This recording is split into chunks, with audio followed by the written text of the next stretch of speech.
ప్రస్తుతం ప్రపంచ ఆర్థిక పరిస్థితుల్లో ఒక ఆసక్తికరమైన దృశ్యం కనిపిస్తోంది. ఒకవైపేమో వార్ ఎఫెక్ట్తో చమురు ధరలు పెరుగుతూ రికార్డుపై పయనిస్తున్నాయి. మరొక వైపేమో బంగారం వెండి మాత్రం తగ్గుదల దిశగా కదులుతున్నాయి.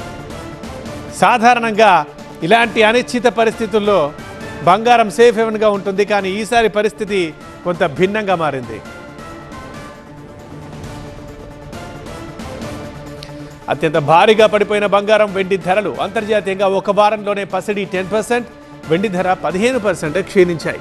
2011 తర్వాత బంగారానికి ఒక వారంలో అత్యధిక నష్టం వచ్చింది. పశ్చిమాసియా ఉద్రిక్తతలతో ధరలపై ప్రభావం పడుతోంది. 2 ఏళ్లలో గణనీయంగా పెరిగిన బంగారం వెండి ధరలు ఇప్పుడు ఒత్తిడిని ఎదుర్కొంటున్నాయి. ఇటీవల బంగారం ధరలు గణనీయంగా పడిపోవడంతో గత 15 సంవత్సరాల్లోనే అత్యంత చెత్త వారాల్లో ఒకటిగా ఈ వారం నిలిచింది. గోల్డ్ ఫ్యూచర్స్ సుమారు 0.7% తగ్గి ఔన్స్కి $4,574 దిగొచ్చింది.